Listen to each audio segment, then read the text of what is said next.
Hello बच्चों, चलिए प्रश्न पढ़ते हैं। निम्नलिखित समाकलों के मान ज्ञात कीजिए। समाकलन निशान शून्य से ए सीमाएं एक्स बटा में वर्गमूल ए की घात दो माइनस एक्स की घात दो डी एक्स।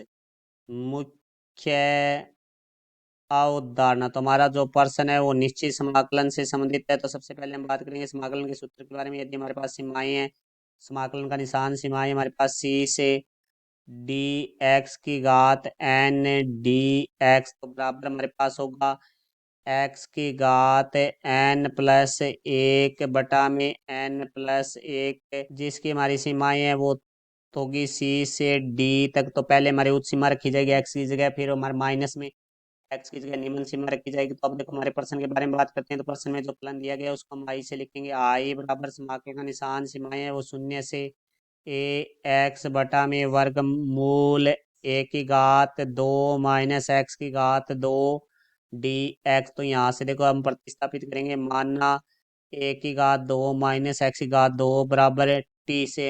अब देखो ए की घात दो माइनस एक्स की घात दो को टी से प्रतिस्थापित करते हैं, तो इसका हम एक्स के सापेक्ष अवकलन करेंगे। तो डी बटा में डी एक्स ए की घात दो माइनस एक्स की घात दो बराबर टी का एक्स के सापेक्ष जो अवकलन है वो हमारा हो जाएगा डी टी बटा में डी एक्स।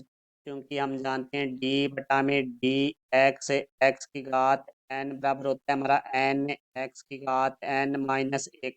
तो यहाँ से देखो भाई हमारा आ जाएगा एक की घात दो है वो हमारा चर पद है। चर पद का हमारा जो एक्स के सापेक्ष अवकलन है वो शून्य होता है। माइनस एक्स की घात दो का एक्स के सापेक्ष अवकलन है वो दो एक्स हो जाएगा बराबर हमारे पास आ गया डी टी बटा में डी एक्स भाग में बराबर से दूसरी तरफ आके गुणा में हो जाएगा। तो यहाँ से देखो माइनस दो एक्स डी एक्स बराबर आ जाएगा डी टी। तो यहाँ से हम एक्स डी एक्स का मान निकालेंगे तो एक्स डी एक्स बराबर आ जाएगा हमारे पास माइनस दो गुणा में बराबर से दूसरी तरफ जाके भाग में, तो माइनस डी टी बटा में दो। देखो अब हमें एक की घात दो माइनस एक्स की घात दो को टी से प्रतिस्थापित किया तो हम सी में भी टी में परिवर्तित करेंगे। तो देखो हमारे पास एक्स बराबर है शून्य था तो टी बराबर हमारे पास एक की घात दो माइनस एक्स की घात दो था, तो एक्स की जगह शून्य आ जाएगा। तो शून्य की घात दो तो टी बराबर हमारे पास आ गया एक की घात दो।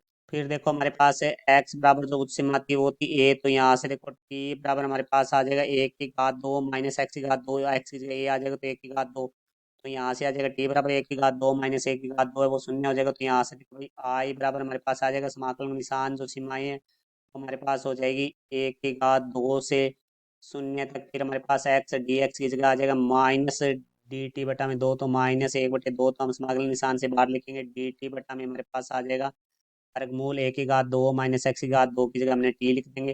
तो देखो यहाँ से हमारे पास आई बराबर आ जाएगा माइनस एक बटे दो समाकलन निशान सीमाएं है वो हमारे पास हो जाएगी एक की घात दो से शून्य डी टी बटा में वर्गमूल टी है तो इसको हम लिख सकते हैं टी की घात एक बटे दो, टी की घात एक बटे दो बटा में, तो उपरांश में आएगी तो ये घात है वो माइनस हो जाएगी। तो यहाँ से आई बराबर हमारे पास आ जाएगा माइनस एक बटे दो समाकलन का निशान सीमाएं एक की घात दो से शून्य टी की घात माइनस एक बटे दो डी टी। अब देखो हमने मुख्य उदाहरण में जो एक्स की घात एन का समाकलन का सूत्र लिखा था वो सूत्र का प्रयोग करेंगे तो आई बराबर हमारे पास आ जाएगा माइनस एक बटे दो।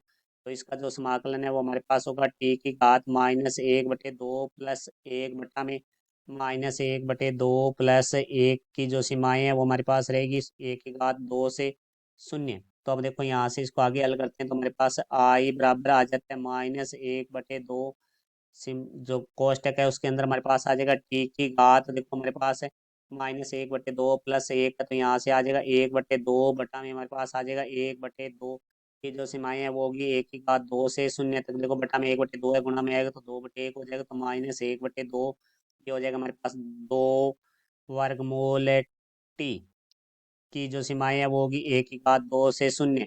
अब देखो हम सीमाएं रखेंगे तो पहले हमारी उच्च सीमा रखी जाएगी माइनस निम्न सीमा रखी जाएगी, तो माइनस एक बटे दो दो वर्गमूल टी की जगह शून्य रखेंगे माइनस दो वर्गमूल टी की जगह एक की घात दो रखेंगे। तो यहाँ से देखो भाई आई बराबर हमारे पास आ जाएगा माइनस एक बटे दो, शून्य का वर्गमूल शून्य आता है, शून्य को दो से गुणा करेंगे तो शून्य ही आ जाएगा। तो माइनस दो वर्गमूल एक की घात दो का हमारे पास जो वर्गमूल करेंगे वो ए हो जाएगा। तो यहाँ से देखो भाई हमारे पास दो से दो है वो कट जाएगा तो आई बराबर हमारे पास आ जाएगा माइनस और माइनस प्लस ए। तो ये हमारे प्रश्न का उत्तर हुआ। मैं आशा करता हूँ समझाया होगा। धन्यवाद।